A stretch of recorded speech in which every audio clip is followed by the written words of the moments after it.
La lingua hispana? Okay. Okay. Now I have to translate to her. It's my turn. Yeah. Okay. I ask if they prefer Spanish Oh, instead yeah. of. Yeah. I don't know which one will be the language in the heaven, but Papiamento. papiamento, yeah. It's a mix of everything, yeah. No one will complain because they will find here and there a word. Yes, that's it. I think different. Yes, yes, yes. And we understand you speak English of your experience. Yeah, I understand in my language. yeah. Pentecost. A Pentecost, yeah. Yes, it's really nice. Yeah. But if you want to, I can speak in Portuguese. It would be nice for me. Last time, maybe. Okay, probably we will need to wait for someone else, or it's done?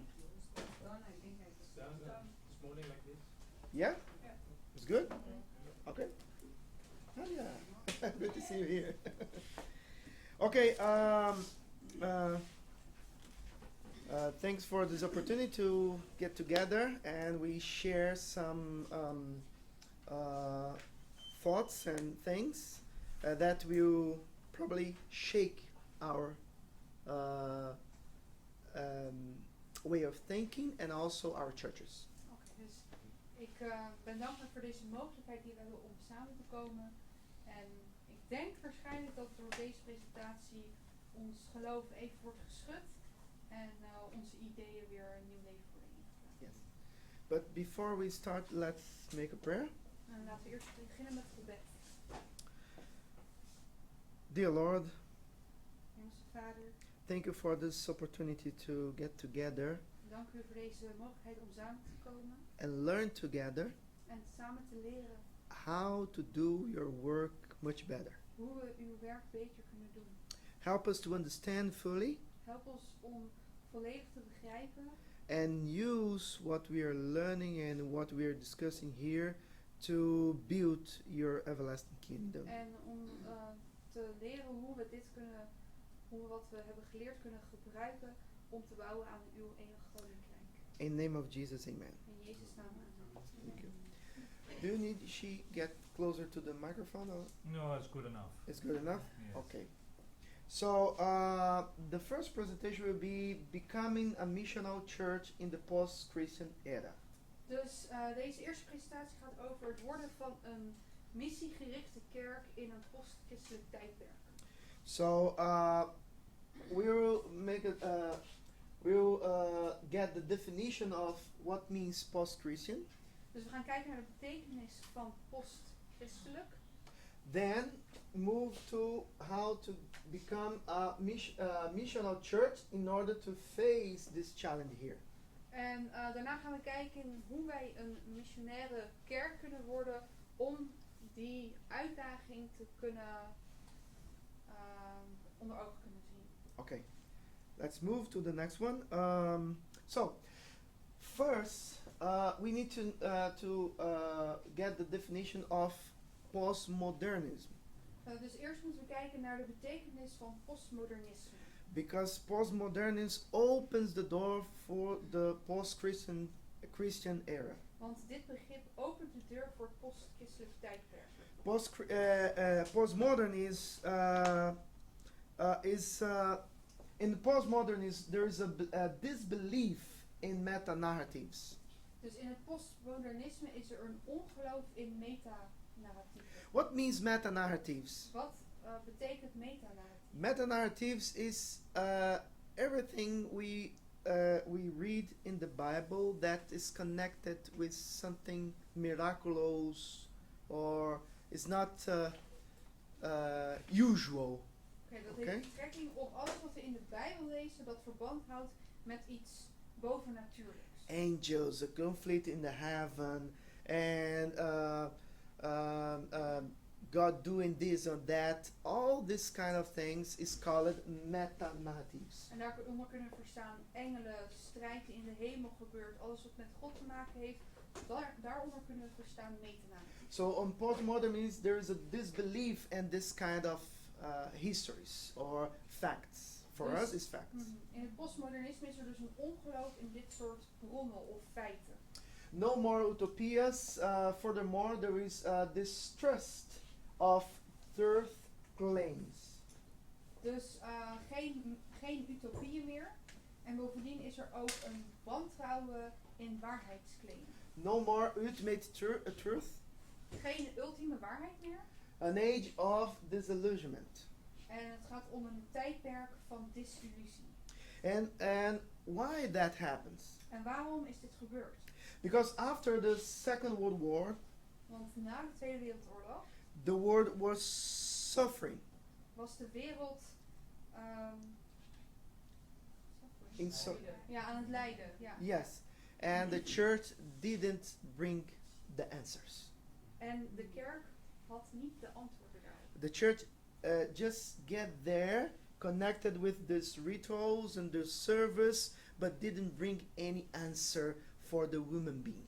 Ja, dus de kerk was zich alleen maar bezig aan het houden met het volgen van tradities en rituelen, maar beantwoordde niet aan het menselijke gedeelte.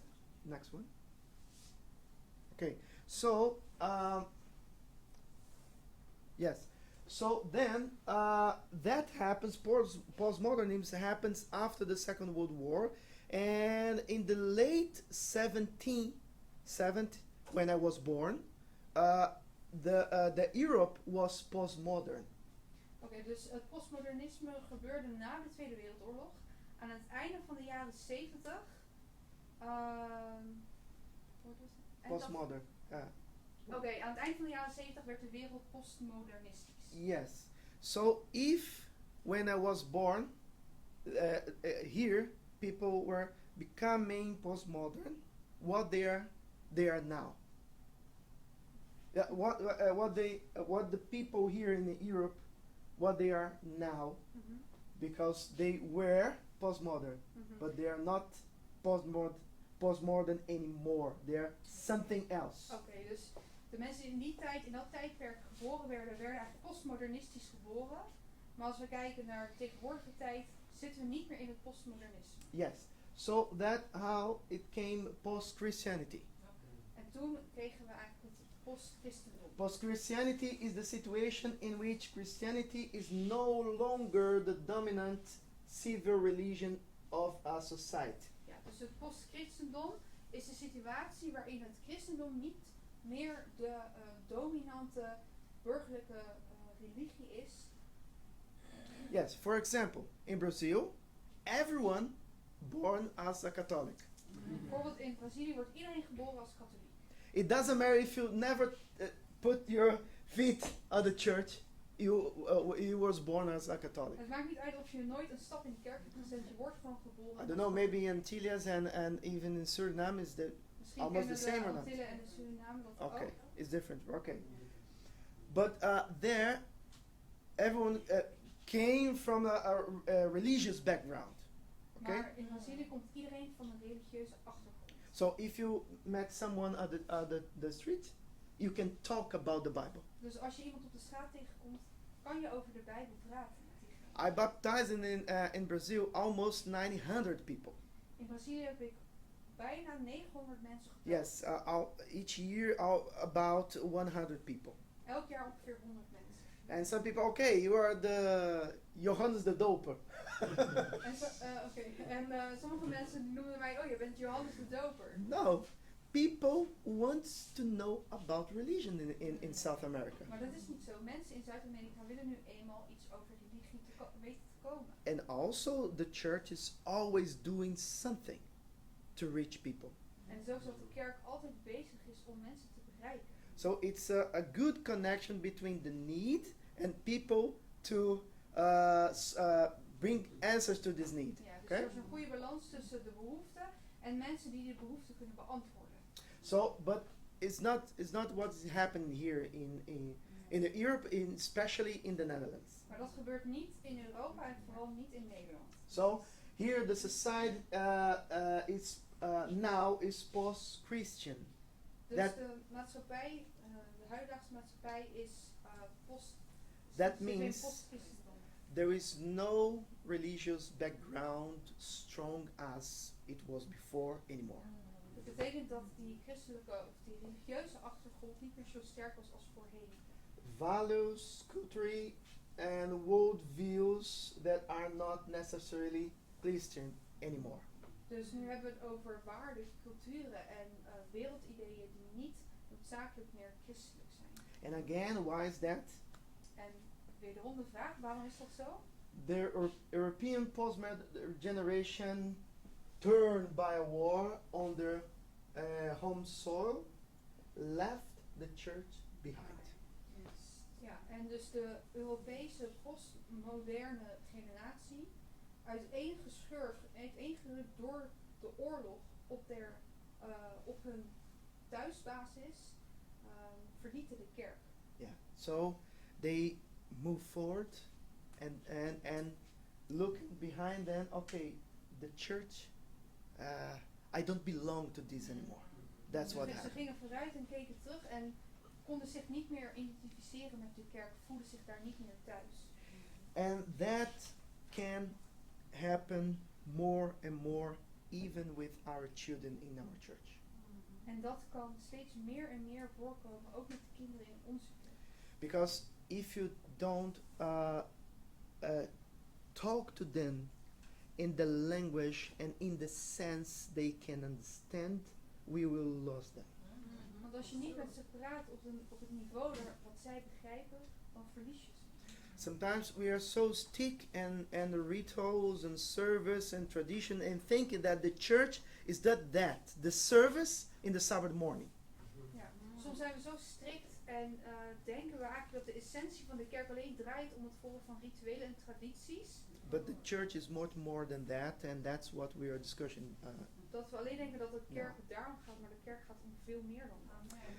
That what's happened in the Netherlands. That's the picture of the Netherlands right now. En dat is het beeld wat zich nu afspeelt in Nederland. Okay, 70% of the people here is atheist. 70% van de mensen zijn atheïst. Okay, 18% is churchless. They have some kind of religion, but they are not connected with the church. 18% Any church. heeft een bepaalde religie die ze aanhangen, maar ze zijn niet verbonden met een bepaalde kerk. And that's our public. 12%. En voor ons 12%.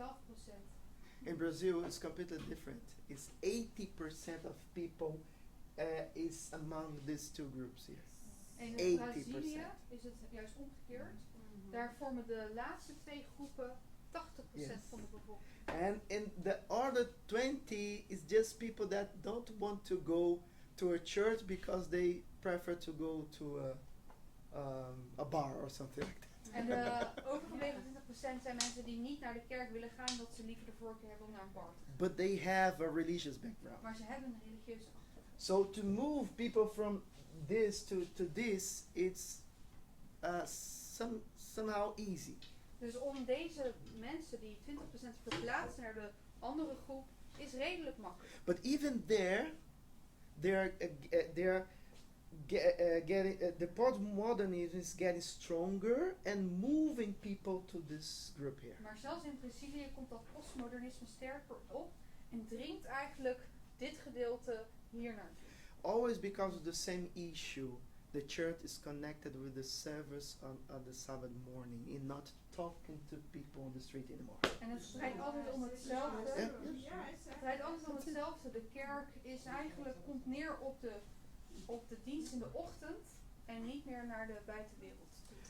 So that's the conclusion of the author. I am the generation that wasn't raised Christian. Oké, dus de conclusie. Ik ben deel van de generatie die niet christelijk is opgevoed. Yeah, not the generation that left the church. En ook niet van de generatie die de kerk heeft The verlaten. generation that left the church, it was my father, my parents' generation. Ja, dus de On the seventh, generatie till the seventh. ja, die de generatie die de kerk heeft verlaten is eigenlijk de vorige generatie. I am the generation that doesn't know what the Bible is. Ik ben van de generatie die niet weet wat de Bijbel is. Not the generation that stopped to read the Bible and he say, my parents' generation is where I will find the anti-Christians. My generation is just what? They don't know nothing. Ik ben ook niet van een generatie die gestopt is met het lezen van de Bijbel.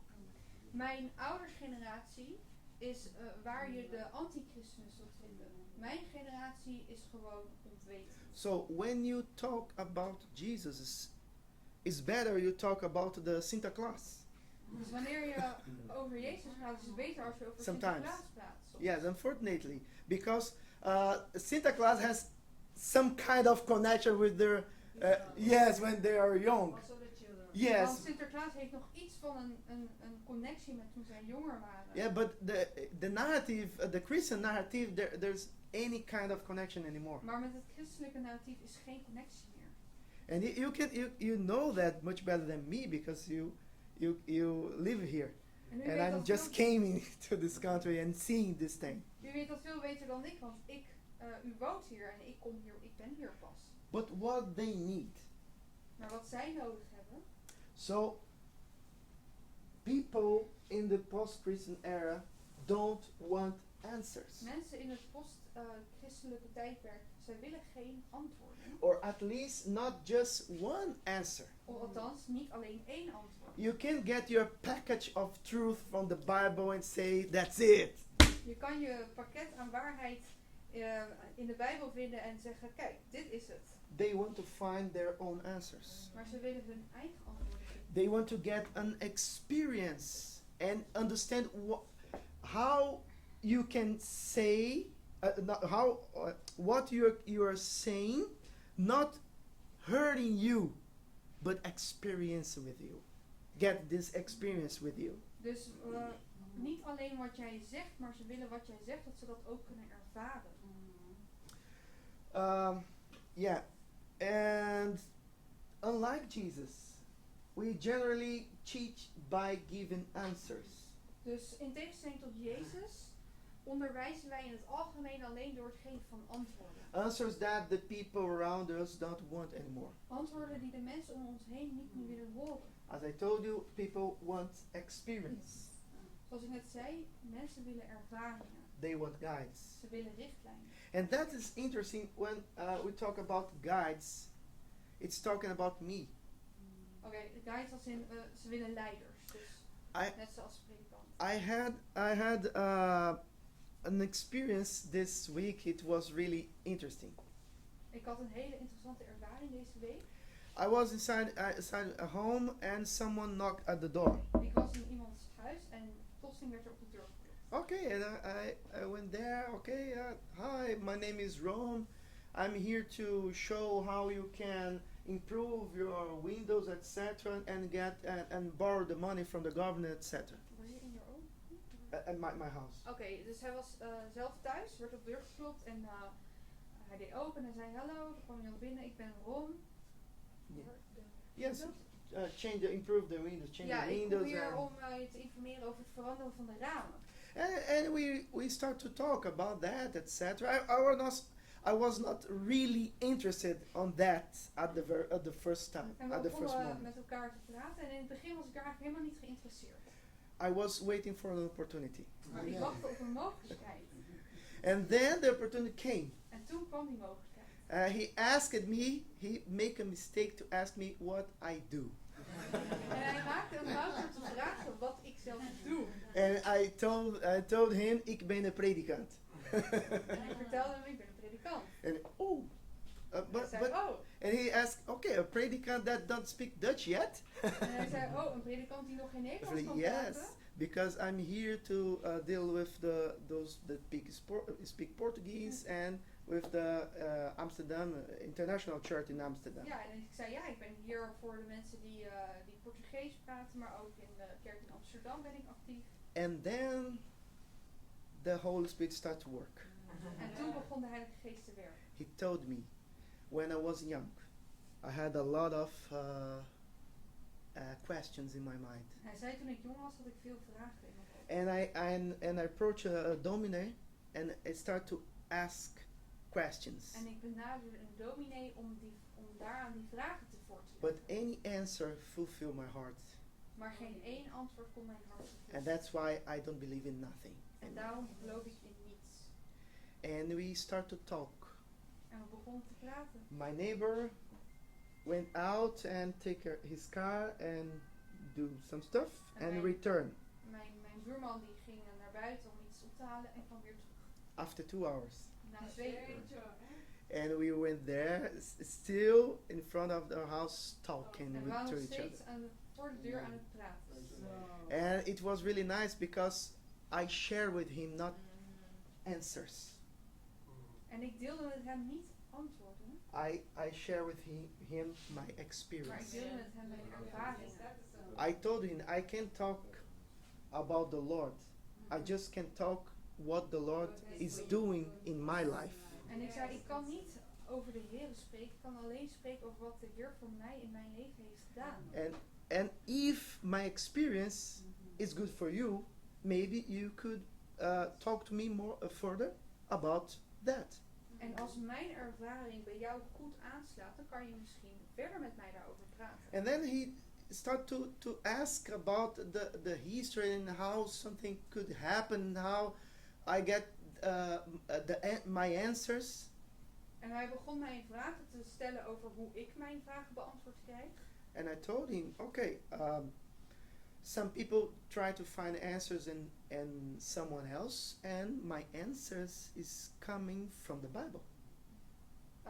En ik zei, sommigen die gaan naar andere mensen toe om antwoorden te krijgen op hun vragen, maar de antwoorden die ik heb gekregen zijn afkomstig uit de Bijbel. I'm trusting in this book because my experience, it was shown in this book, and I am find answers in this book.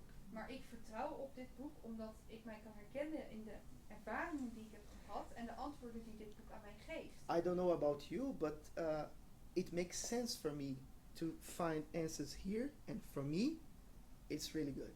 En ik weet niet hoe het met u zit, maar het is voor mij heel logisch dat ik mijn antwoorden daaruit haal voor mijzelf. And he asked me, okay, I want to know more about that. En hij zei tegen mij, ik wil daar meer over horen. What they need. Wat hebben ze nodig? But guides that has what? Leiders die ervaringen hebben. God touched my life. He changed my life. God had mijn leven aangeraakt en mij He is veranderd. my Lord. Hij is mijn Heer. And that's why I can guide him. En dat is waarom ik hem kan leiden. But what's happening in our churches? Maar wat gebeurt in onze kerk? People doesn't have experience Mensen anymore. hebben geen ervaring meer. And because of this disconnection with the Lord in En- real, En vanwege deze disconnectie met de Heer, just following en rituals, door alleen het and volgen van laws rituelen and en wetten programmas, en programma's, they are not guiding no one anymore. zijn ze niemand meer aan het begeleiden. You can't share what you don't have. Je kan niet iets delen wat je niet Okay? hebt. So at the final, to close the experience, I asked my eldest son to get the road conflict, En om het verhaal even af te sluiten, ik vroeg mijn zoon om het grote conflict te brengen. and he got his phone and tried to get a picture of the book. En hij nam zijn mobiel uit zijn zak om een foto van het boek te And I said, maken. no, it's yours. En die zei, nee, het is van jou, je mag het hebben. And he is still like this. En hij bevroor en keek naar beneden en omhoog. He couldn't understand. His mind was, okay, what is happening here? Hij kon het niet begrijpen. Yeah, I knocked this door and this guy is talking to me for 2 hours and giving me a book. Ik klop op de deur en deze man die praat 2 uur met me en hij geeft me een boek mee. Yeah, it's not it's a small book, it's a large book. Het is geen klein boek, het is een heel dik boek. And he thought, okay, that should be expensive. En hij dacht, ja, dit ziet er heel duur uit. And I was thinking, no, it's expensive. It will be what the Lord will do in your life. I was thinking, that the Lord will put all kind of richness in your life.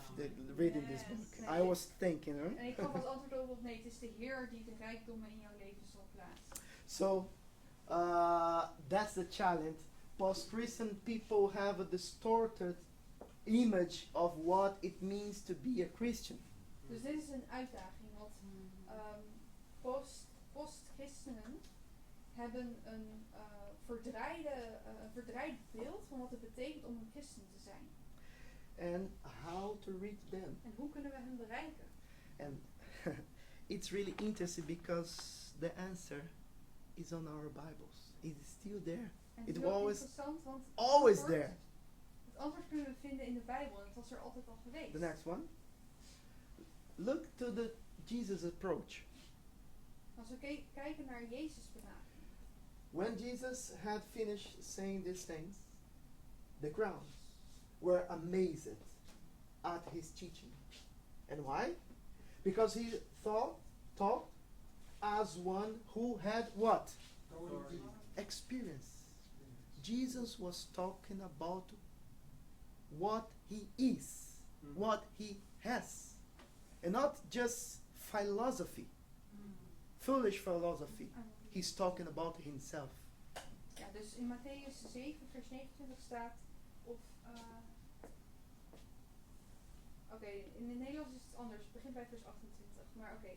Toen Jezus deze woorden geëindigd had, dat de scharen versteld stonden over zijn leer. Want hij leerde hen als gezaghebbende en niet als hun schriftgeleerde. So, Dus hier lezen we dat Jezus praat niet uit filosofie, maar uit iemand met autoriteit. yeah, but it's not philosophy, it's autoriteit. Ja, no philosophy. Okay, so here you can see the old church, the lost people, and the church that was there already and should be our church also. The church that has authority, not the church that teach things that is not living, is not following. Ja, in dus real. hier zien we eigenlijk het voorbeeld van de kerk zoals het er is, die volgt, alleen rituelen volgt, en de kerk zoals wij eigenlijk moeten zijn. Yeah, the next one. So, Dietrich Bloemhofer, I don't know if it's right. Boomhofer, yes. Yes, I'm reading in as I would read in Portuguese. Sorry. Yeah. It's okay. Dietrich, in Portuguese, Boomhofer. Oké. Okay, Boomhofer. Dietrich Boomhofer. Bonhoeffer. Boomhofer. Yeah. Yes, thank you. He said the church is only church when it is there for others. Oké. Staat, hij deed de uitspraak, de kerk is alleen de kerk als het er is voor anderen. And that's how Jesus did his work. En dat is hoe Jezus ook zijn werk verrichtte.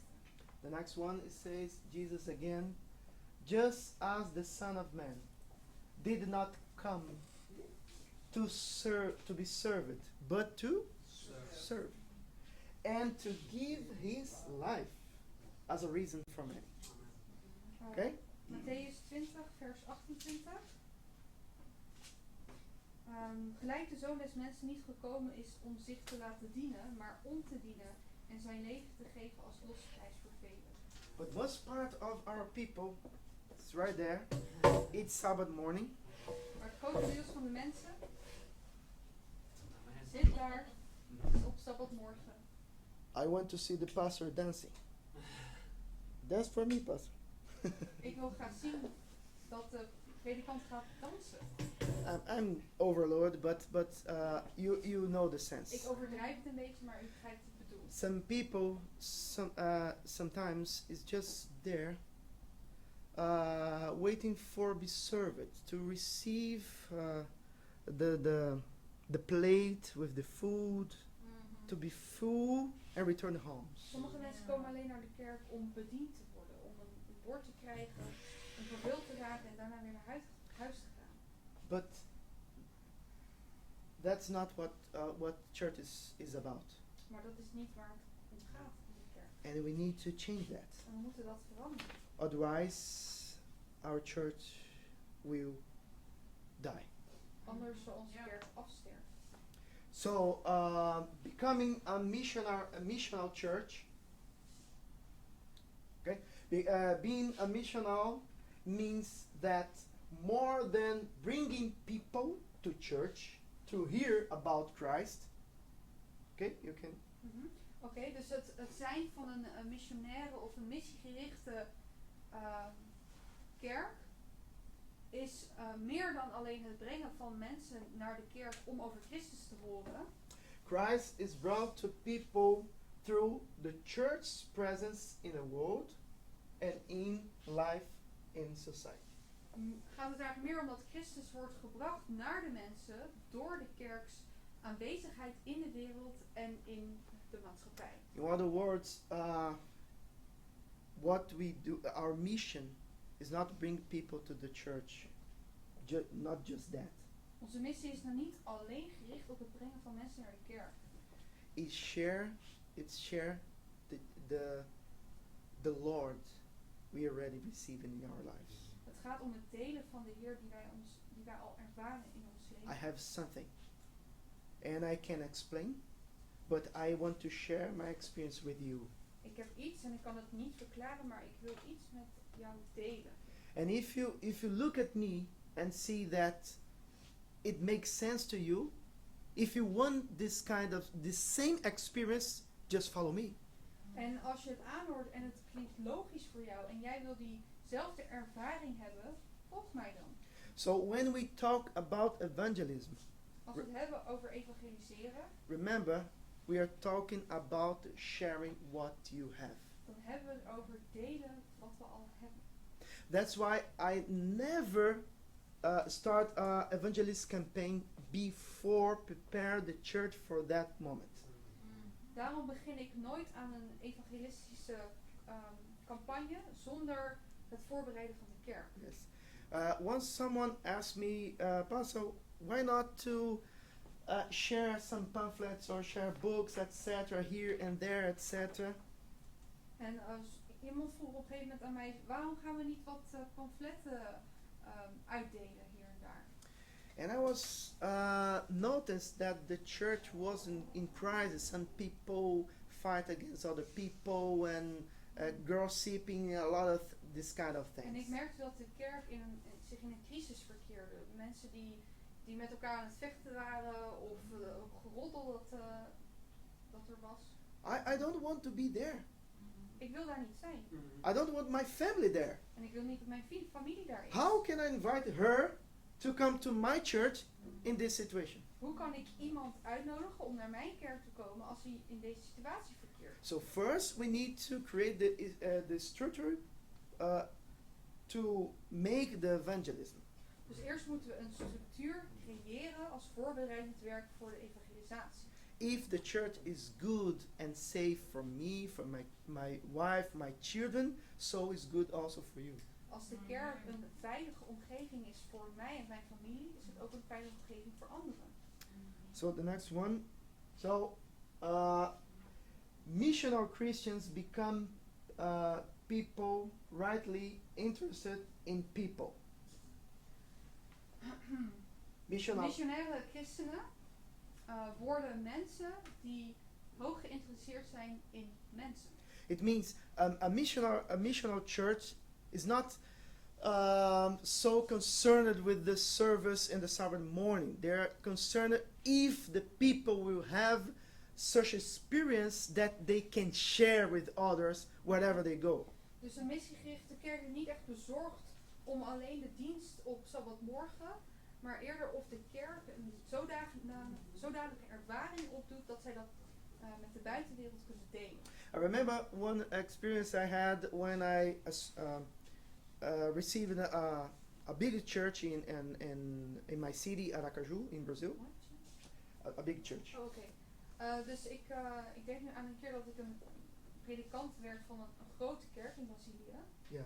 When I got there, in this there's a building, the church building, and at the side of the building there's a place with grass for the children to have their Pathfinds Club. Oké, dus je hebt het kerkgebouw en daarnaast zit een grasveld voor de kinderen om daar hun padvinderij te hebben. And after the Pathfinds Club meeting, they start to on Sunday they start to play soccer. En nadat de padvinderijbijeenkomsten voorbij waren, gingen ze daar ook voetballen. And some leaders came to me, Pastor, we need to do something because this is the land of the Lord, the holy land of the Lord. They can't do that in this place. En sommige leiders van de kerk kwamen naar mij en die zeiden, predikant, we moeten hier iets aan doen, want dit is de heilige grond van de Heer. Ze kunnen daar niet op gaan voetballen. And I asked them, okay, so if they can't do it here, they need to do it in the public park.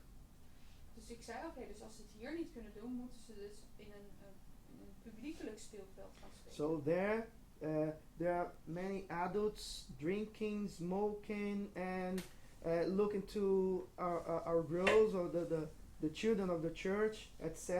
En dan zijn zij daar dus omringd door mensen die drinken en roken en onder de kinderen naar de meisjes kijken. And I asked them, what is the message you are giving to them? En wat is dan de boodschap die je aan die kinderen geeft? The message is, the Lord don't want you here. En de boodschap is, de kerk, Stay out. De Heer wil jou hier niet. So sometimes we need to think in what we are doing. Dus soms moeten we eerst nadenken voordat we iets doen. What is most important? People. The church is about people, not about buildings. De Okay. kerk gaat om We mensen, use niet om building. gebouwen. We use buildings to save people. We gebruiken gebouwen om mensen te redden. So they provide opportunities for meetings. The missional Christians, okay? They provide opportunities for meetings, relationship, invite people to their homes, interact with the barber, with the taxi driver, with the teacher, with the doctor, with the butcher, with the supermarket cashier, and the co-worker.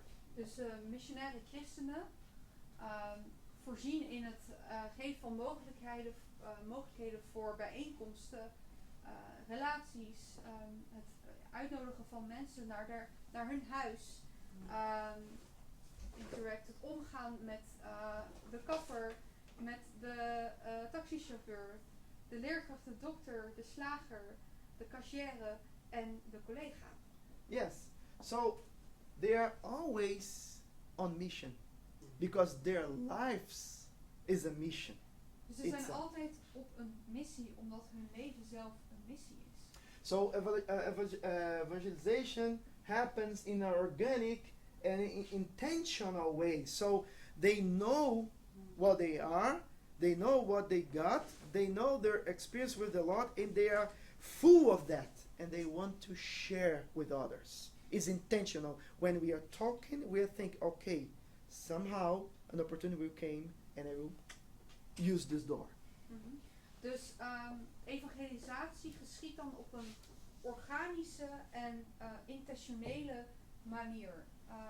After that, I did not get after what you said about this. Yes, it's normal. It's intentional because they are always they are leaving the gospel and they're always trying to find an opportunity. Dus het gaat to share op what they een got. natuurlijke, intentionele manier, omdat zij het evangelie zelf leven en ervaren en dat met andere mensen kunnen delen. And organic because Christians are so affected by the gospel that preaching the gospel comes naturally to them and is part of who they are. En het gaat om een organische manier, omdat de christenen zo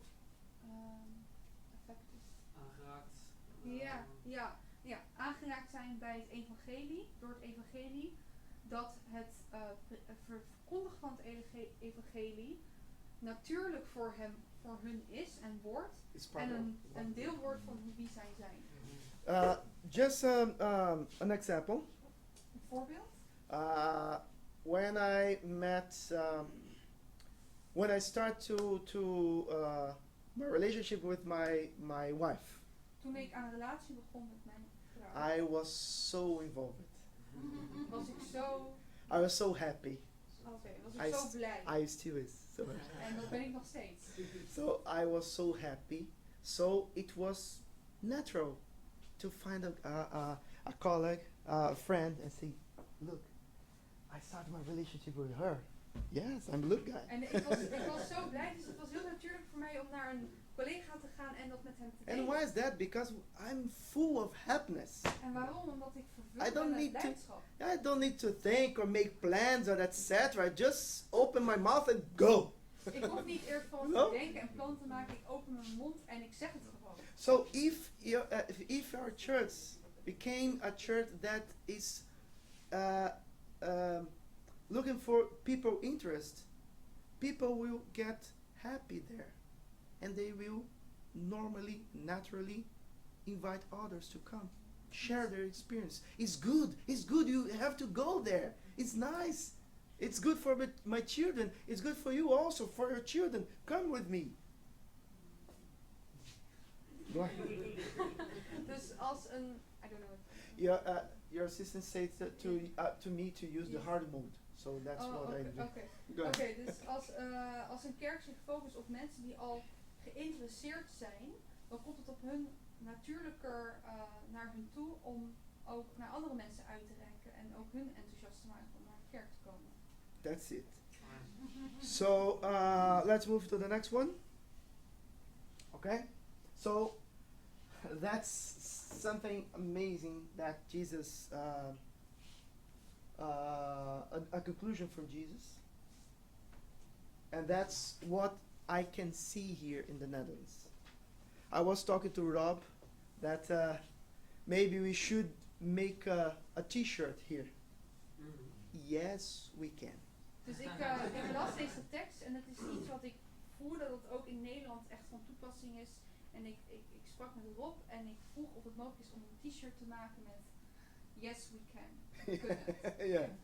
So why? Because there are 70 million people in the Netherlands. En waarom? Omdat er 17 miljoen mensen in Nederland zijn. I'm sure that there are millions of people that want what you have. En ik ben ervan verzekerd dat er miljoenen mensen They are zijn there. die willen hebben wat They u are heeft. passing through us Ze gaan right ons now. hier voorbij op dit moment. But are our church ready for them? Maar is onze kerk klaar voor hun? So when we make plans, and that's is the second part, when we make plans for the church, En dat is het tweede gedeelte wanneer wij plannen We maken need voor to- de kerk. we need to think if the person that we can follow the streets and get them interested to follow us to the church. Moeten we ons afvragen hoe we hun enthousiast kunnen maken om ons te volgen naar de kerk toe. When they get there, they are getting in the place where people receive what they need. En we moeten ons afvragen hoe we ervoor kunnen zorgen dat als zij op een gegeven moment in de kerk terechtkomen, Not- dat wij aan hun behoeften kunnen beantwoorden. Not just sitting, is there just sitting and going up, sitting and going up, En sitting niet and alleen going maar up. op te zitten en te staan, zitten en te staan. Because normally that's the experience of people when we invite the church. Want dat is normaal gesproken de ervaring die mensen Ja? hebben als wij hen uitnodigen naar de kerk. I'm not talking against these things, but we need to think that if what we are doing is touching people, is connecting people with Jesus Christ. En we moeten ons dus afvragen dus of wat we aan het doen zijn mensen raakt en in verbinding brengt met Jezus. And here and there we need to make some improvements. En hier en daar moeten we wat verbeteringen invoeren. And in order to make the link from Jesus to the person, our visitor, better, faster and easier to him. En ervoor te zorgen dat de link van? From Jesus and the person. Ja, van Jezus naar die personen sneller en efficiënter te maken. So in conclusion, become a missional church. I put this big four. But Dus voor het worden van een missionair gerichte kerk heb ik hier 4 punten opgeschreven. having a real, honest and daily experience with God. De eerste punt is het hebben van een echt en oprechte en dagelijkse ervaring met God. Listen, this is the normal. En dit is wat normaal moet zijn. That's the problem. We are not doing the simple. En dat is het probleem. We doen No? niet eens wat het het meest simpele is. And here and there, our church is passing through troubles because we are not doing the simple. It's just, this is the normal. En vele kerken hebben heel veel problemen omdat we dit simpele niet kunnen incorporeren. I'm not bringing nothing new or not special, not amazing. It's just what Jesus teaches. En ik breng nu niet iets nieuws of iets geweldigs. Dit is gewoon wat Jezus zelf ook leert. John 15 verses 5, without me you can do nothing. Okay? Which one? So we- John? John 15 verses 5, without me we Ja. can do nothing. Zoals we ook lezen in Johannes... Nee. 15 vers 5? Ja, Of 15? Select the whiteboard. This? Ah, The one below. The next one, yeah. And then you can write. No, he Yeah, doesn't want to write. Oh, you He just wants got Yeah. slides. no, probably it was not there. Problem is here. Maybe back to source. He's it will come now. Okay. top one. Nee. HDMI. HDMI. Where is HDMI? You go back again. Yeah. Yeah. Top one.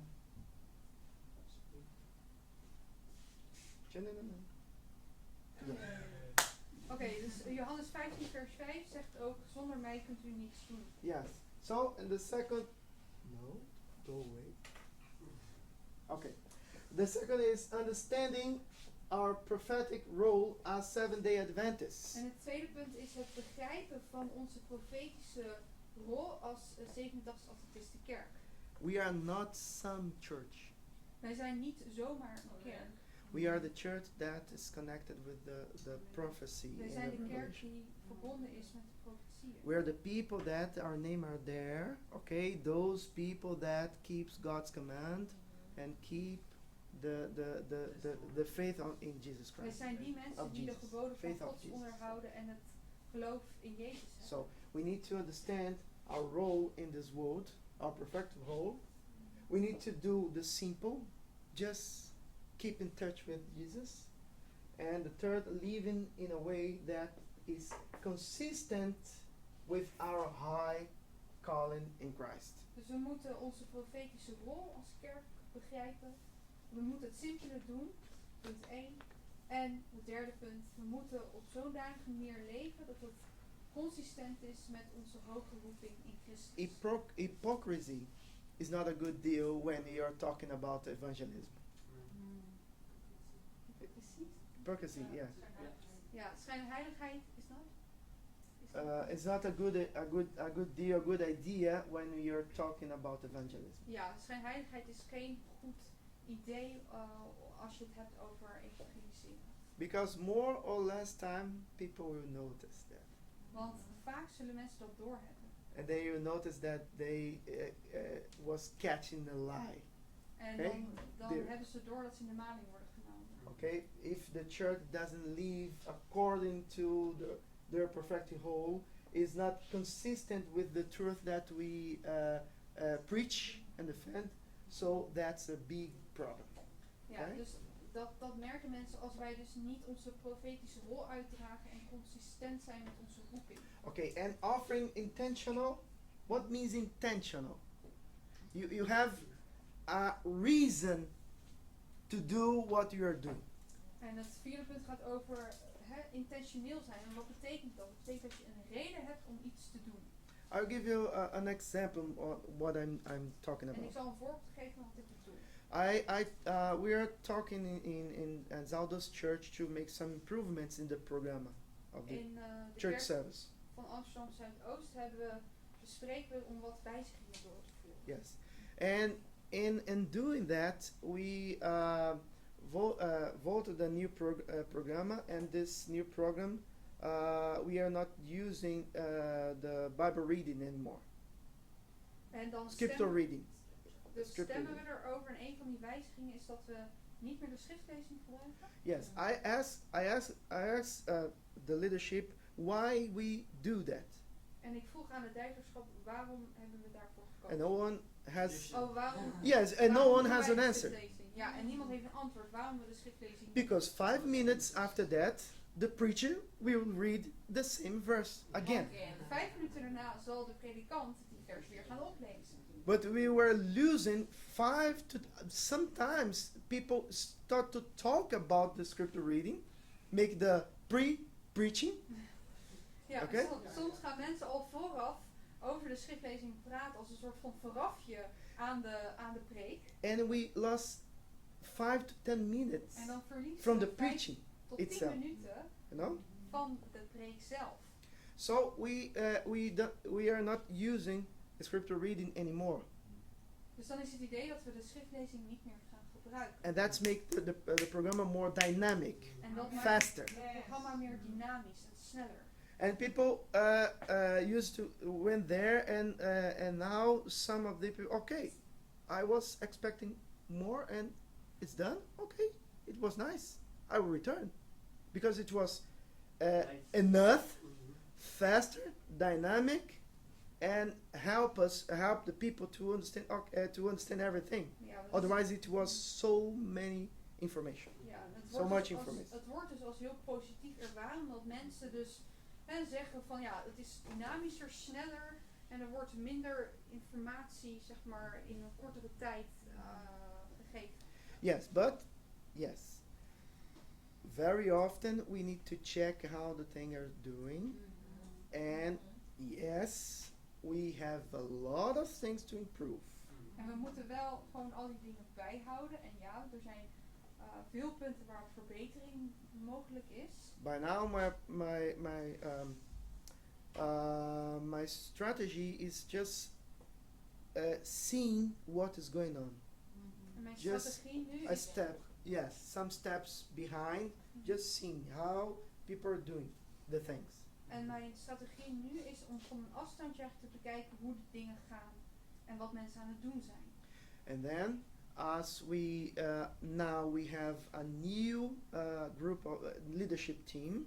Now we're going to sit and think what is happening well, what is going well, what's not going well, what we can improve, what we need to cut in order to get people there understanding the meaning and also getting a good experience with the Lord at the service. Ja, en nu kijken we dus met de nieuwe leiders hoe we de wijziging, hoe we onszelf kunnen verbeteren, zodat mensen die naar de kerk komen. Yeah, if they are getting a good experience at the service. Ja, of zij tijdens de dienst een goede ervaring hebben. And then, if the service is good enough for you, it will be for others. And then we can use the situation in this improvement to get people motivated to share what they are receiving and bring people closer to the church or closer to the God's people, and then we will handle with them. Yeah. Sorry, I will repeat. Okay. The church service is not the end in itself, De kerkelijke dienst is niet het einde op zichzelf. but it's something important to get a good experience, a Christian experience. Maar het is belangrijker om een christelijke ervaring te hebben. And from that experience, I will be full of, if that experience be good enough for me, En als die ervaring voor mij goed is, I will get motivated to invite others to come and to share that good ben experience. ik meer gemotiveerd om andere mensen uit te nodigen om te delen in die ervaring. Yes. It's like a kiss. If a kiss is good, I want to repeat. Zoals een zoen. Amen. Als het goed is. Did I listen? Amen? Amen. Yeah. Praise be the Lord. But it's not, I will try to find another one. Maar als het niet goed is, ga ik op zoek naar iets No anders. amen. Nay, amen. No. So it's just kidding, but you get what I want to Maar say. u begrijpt wat ik We need to offer to people, any kind of people, any kind of age, a good experience inside of the church. We moeten aan de mensen, maakt niet uit om wat voor mensen het gaat, een goede ervaring aanbieden in de kerk. And stimulate them to have a daily experience with God En at hun home, stimuleren om een dagelijkse ervaring met God thuis te hebben. understanding their prophetic role in this world, Onze rol, onze profetische rol in deze wereld begrijpen. in order to live consistently with the high calling in Jesus Christ, Om uiteindelijk consistent te leven in overeenstemming met onze hoge roeping in Christus. and helping them to understand that we need to be intentional and En hun effective helpen te leren begrijpen dat wij intentioneel en effectief moeten zijn. in anything we do, anything, In alles wat we in ook maar or outside, inside or outside the church. doen. In of buiten de kerk. And these activities needs to embrace our families first, En deze activiteiten moeten allereerst onze families omarmen. then our friends, Daarna onze vrienden. then the surrounding community. En daarna onze nabijgelegen gemeenschap. From where I took this quote? Waar heb ik deze zinsgedeelte van? From where? Van waar? Yes. Handeling? Handeling 1 vers. In Acts, right? Handeling. Yes. Oh, Samaria. Yes. Jerusalem, Samaria, Jeruzalem, Samaria. and the rest of the world. En de Yes. rest van de wereld. I have a candy for you, okay? I will give you a candy. Okay, don't worry. So, that's it. En dat This is het. not, Rocket science. yes, the amazing, I'm inventing the Dit is attire. geen hoge wetenschap, dit is niet iets wat ik heb uitgevonden. It's just to be in the church. Het is gewoon het zijn in de kerk. Nothing more, nothing else. Niets meer, niets minder. Questions? Vragen? Okay, go ahead. Pastor, Oh, Dat was ook inderdaad. Yeah. ik heb een vraag. Misschien kan pastor nog een keer een beetje herhaling van die postmoderne. Can you repeat a little bit more about the postmodernism? Welk gedeelte? Yeah, postmodern, they don't trust in churches anymore. Postmodernisten vertrouwen niet meer in de kerk. They left the church behind them, Ze hebben de kerk achter zich gelaten. and their children grew up without any kind of connection with the church and the Bible. En hun kinderen zijn opgegroeid zonder enige verbinding met de kerk of de Bijbel te hebben. So their children they don't have any kind of religious background anymore. Dus hun kinderen hebben geen religieuze achtergrond meer. That's the Netherlands. En dat is dus de situatie in Nederland.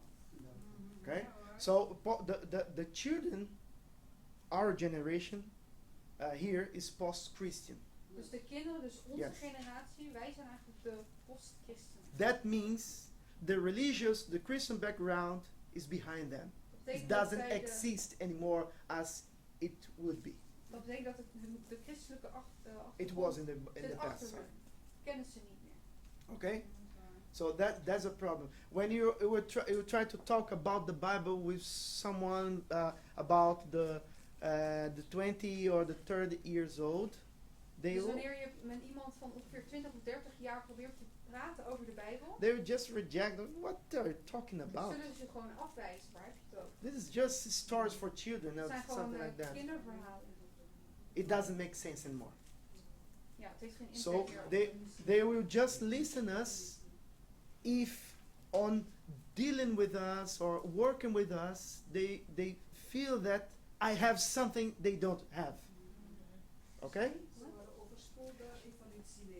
Yes, they will just listen to me Mhm. when in my life I show that I have such experience that Mhm. he don't have. Ja, ze It zullen doesn't alleen naar je luisteren als je zegt dat jij een ervaring hebt die zij niet kennen. Mhm. Is good enough? Mm. Alles goed? Ja. Okay, dat klopt. Is dat klaar? Ja. Spanish. Yes. You can Spanish it. Está bueno? ¿Todo listo? Okay. Net over de begint weer terug te komen. De interesse van de jongeren in het geloof. De interesse. Ja? Ja. Het is weer teruggekomen in de jongeren. De jongeren hebben verlangen nu naar de echte waarheid. So what are saying that Het is veranderd nu.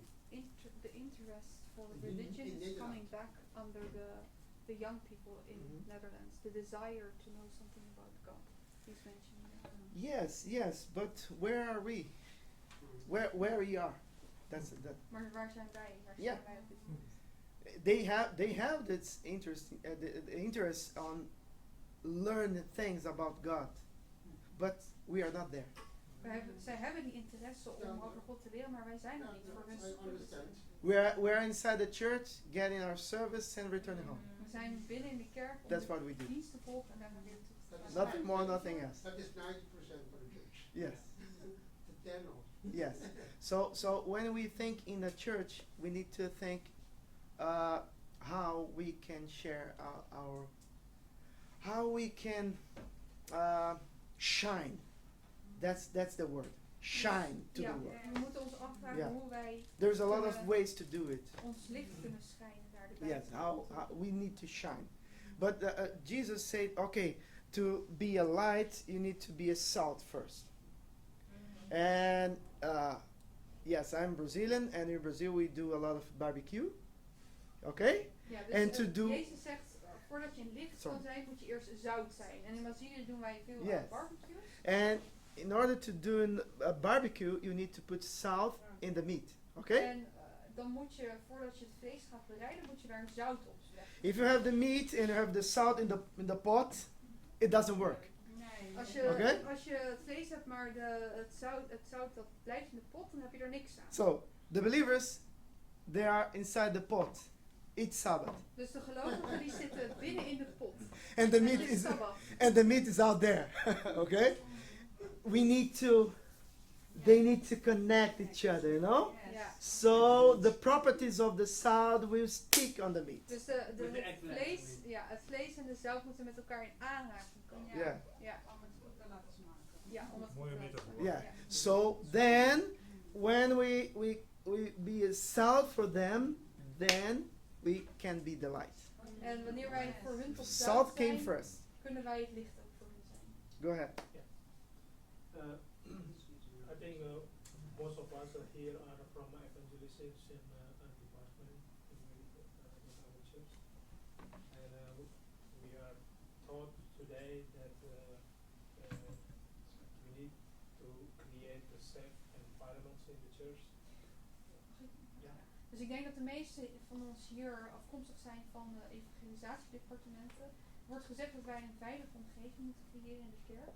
And also to create a place, a safe place where all people can grow, especially the newcomers. En ook een plek waar iedereen veilig kan groeien, ook de nieuwkomers. But this one is basically the responsibility of the whole church.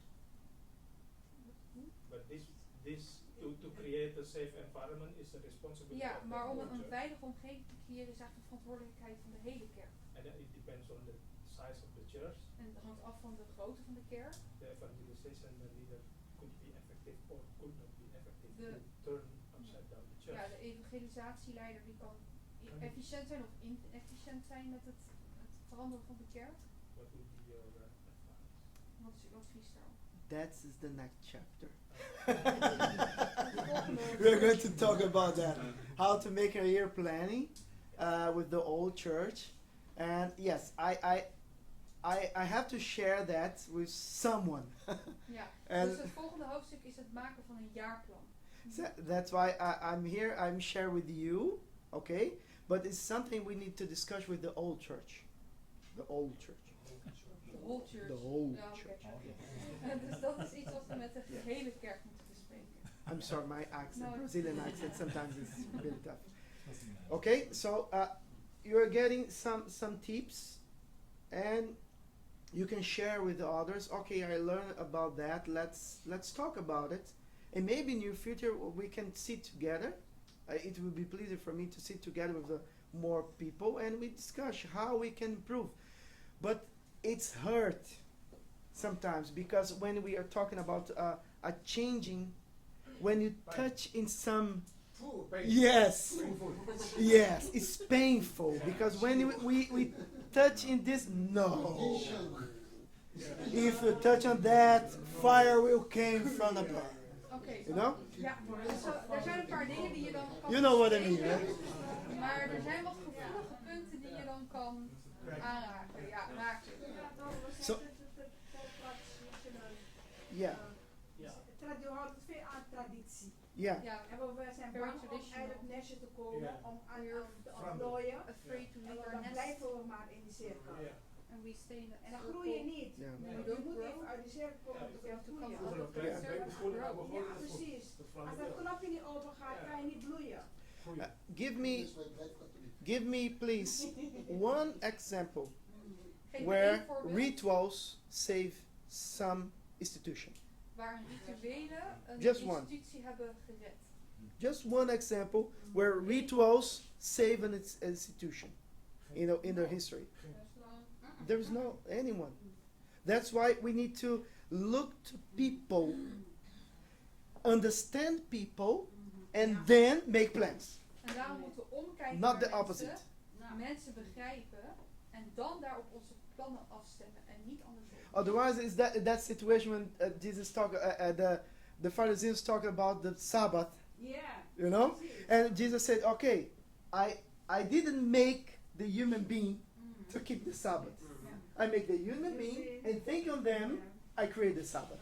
Ja, dus als That's je the kijkt same naar in de the church. situatie waarin Jezus eigenlijk ook zei, ik heb de mens niet voor de Sabbat gemaakt, maar de Sabbat voor de mens.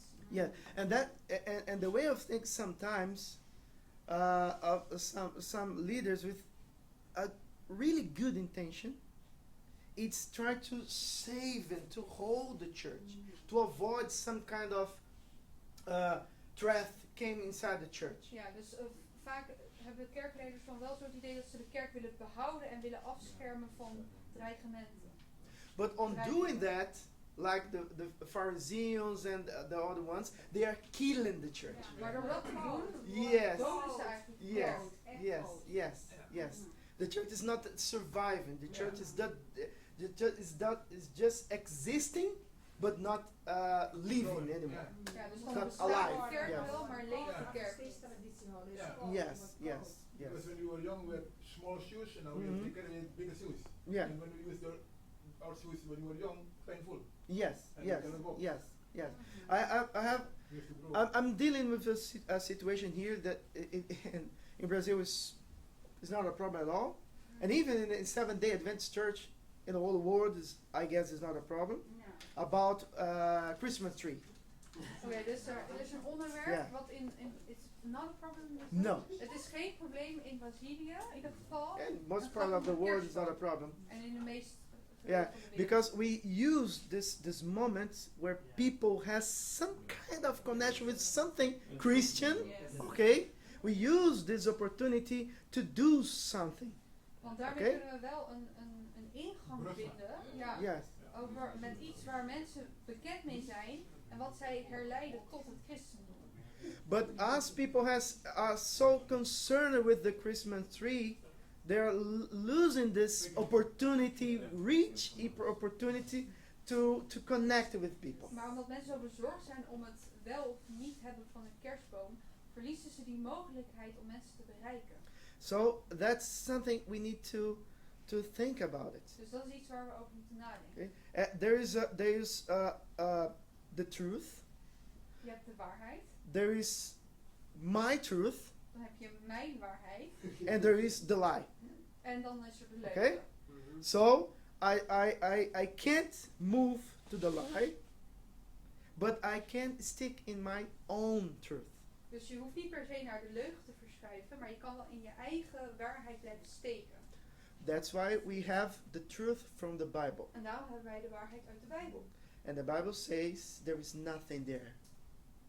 Okay? The Bible says there's nothing there on the Christmas tree.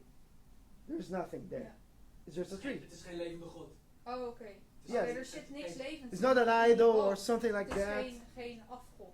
And just because there's a connection with a date that there has a connection with the sun God, from the Mitrace religion. Is hekserij, gaat het. Yes, yes. Ja. But it doesn't mean that when we have a Christmas tree there and put some offerings there or do some stuff to connect with the Christmas, we are worshipping the God's Het Son. hoeft ook niet te Because, betekenen als we zo'n kerstboom hebben dat we daarmee afgoden dienen. Ja. yeah, because when you get the Bible in 1 Corinthians about the meat, that situation about the meat, offered to the idols or not, etc. En als je kijkt naar 1 Korinthe, waar het gaat over de situatie met het offeren van het vlees. Yes, Paul just said that idol, if they are offering the meat to some idol, this idol, it doesn't exist. Dus als je het vlees offert aan een afgod, die afgod bestaat So, überhaupt. Yeah, so it doesn't mean nothing. Dus het betekent niks.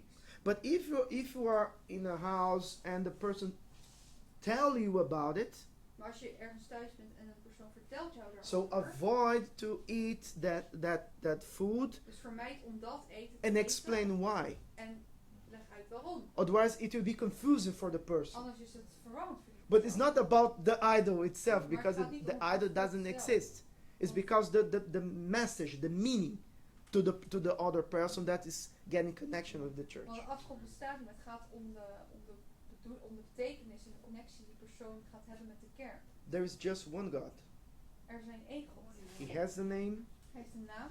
We worship His name. Wij aanbidden zijn naam. And any kind of symbols is just symbol. It doesn't mean nothing. En elk ander symbool is alleen een symbool. Het But, betekent niks. but the opportunity Maar de mogelijkheid sometimes is just the only thing we have between us and the other person. is soms het enige wat wij hebben tussen ons Okay. en de andere persoon. We need to use any kind of opportunity En we we moeten can. van die Okay. mogelijkheid gebruik maken.